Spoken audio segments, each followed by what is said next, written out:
look like you need to be taken care of. You look like you need to go to the dentist. You need to look like you need to brush your teeth. You look like you need hygiene.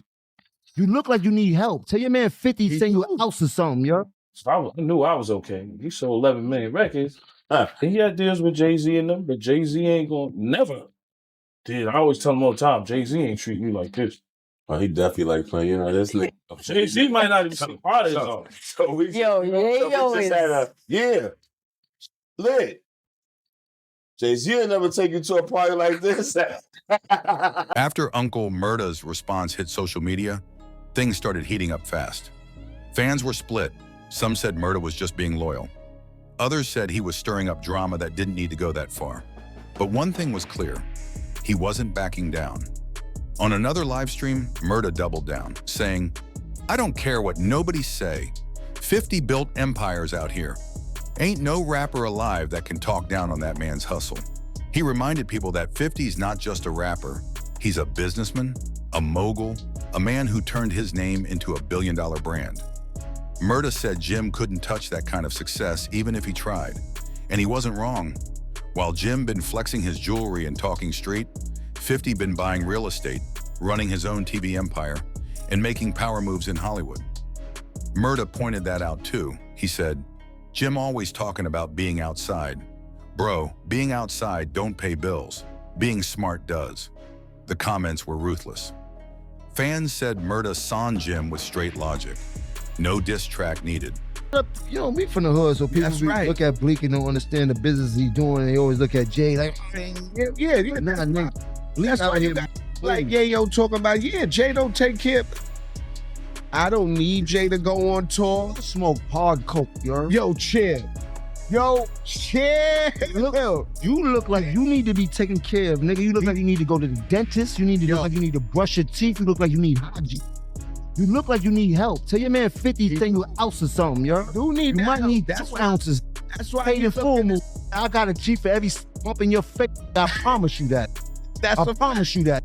Why you worrying about? But things really got ugly when Murda brought up Dipset's shaky history. He hinted at how Jim fell out with Cameron years back, how there was always tension behind the scenes, and how Dipset never had the same unity that GUnit did. He said, "We never saw 50 beg nobody for a verse. But Jim, that man done flipped alliances more times than he changed hairstyles."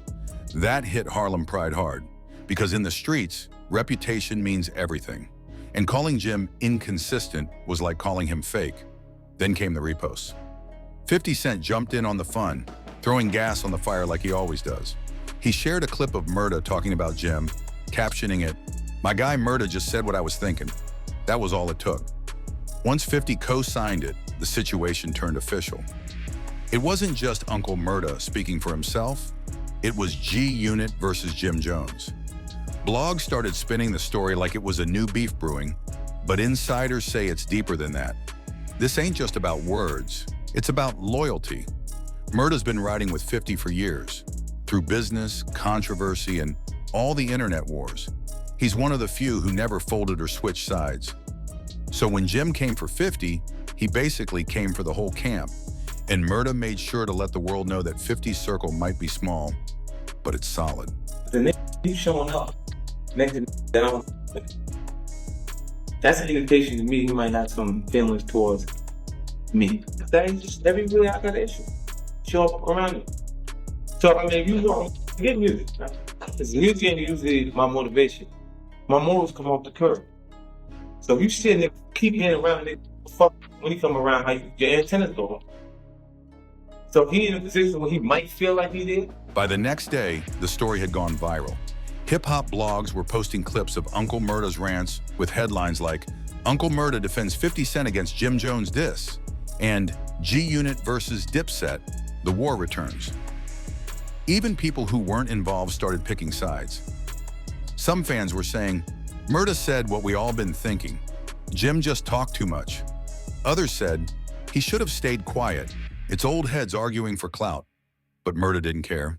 He kept the same energy, saying, "It ain't clout when you defend family." Meanwhile, Jim Jones finally responded in his own way.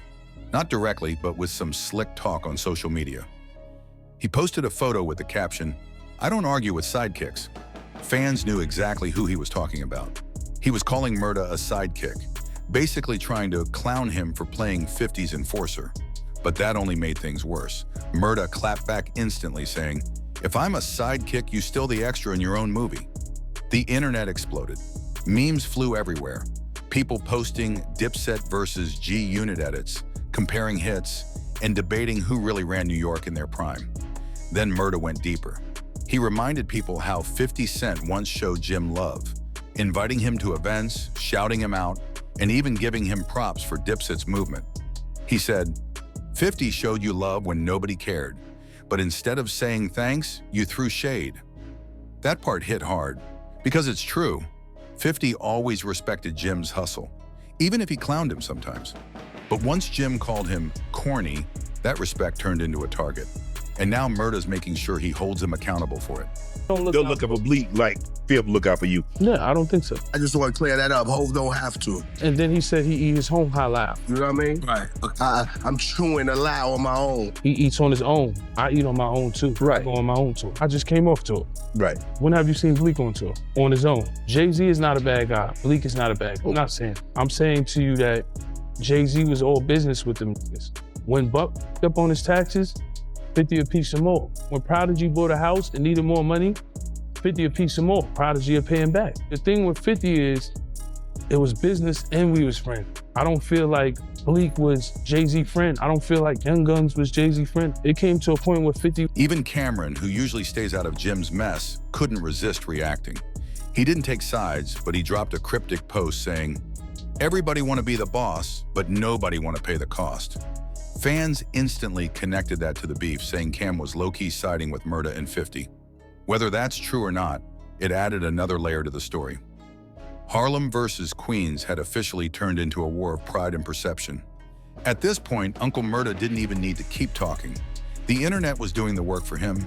Old interviews, music videos, and drama from the 2000s were resurfacing, making it look like a classic GUnit versus Dipset throwback moment. Except this time, it wasn't about music.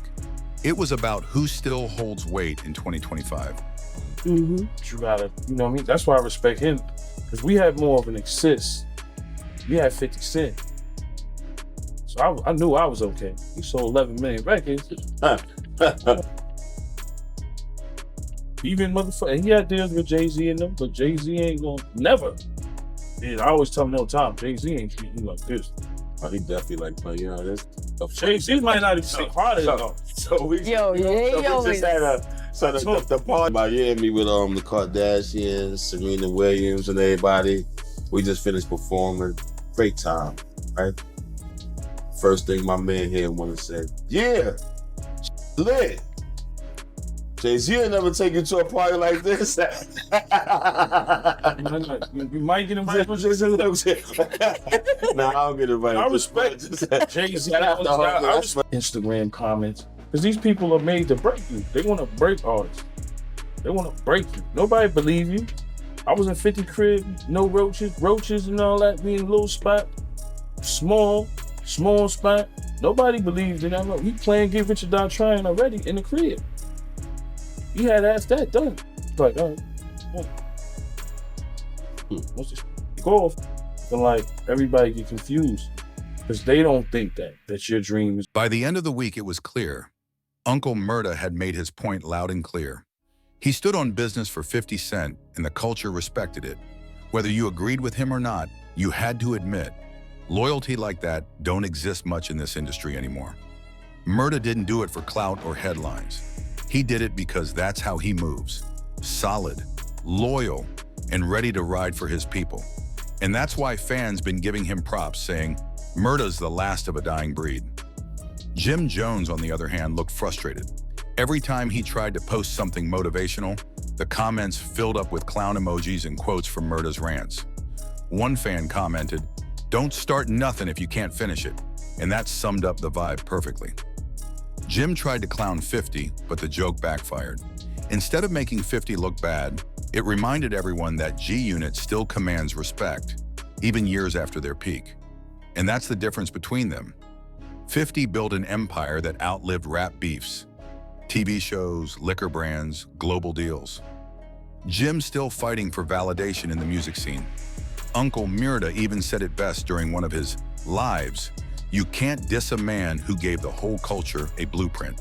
And that's exactly what 50 did. He gave rappers a business model that stretched far beyond music. In the end, Jim tried to clean things up, saying during another interview that he had no real beef with 50 and that it was all jokes. But by then it was too late. The streets already crowned Murda the winner. 50 didn't even need to say much. He just kept reposting memes and watching from the throne, letting Murda do the talking. That's power right there. When you got soldiers who go to war for you while you sit back and count checks. This whole situation showed one thing: loyalty beats clout every time. Uncle Murda proved that no matter how big the names get, real recognizes real. Jim Jones might have Harlem behind him, but GUnit still runs on principles that never fade. Murda didn't just defend 50, he defended the code. And in today's rap game, where everyone's chasing clicks and fake peace, that kind of realness hits harder than any diss track. So yeah, Jim threw shade, but Uncle Murda brought the storm. And when the smoke cleared, one thing was certain: you can play with a lot of people in this industry, but you don't play with 50 Cent's name. Not when Uncle Murda still got his back.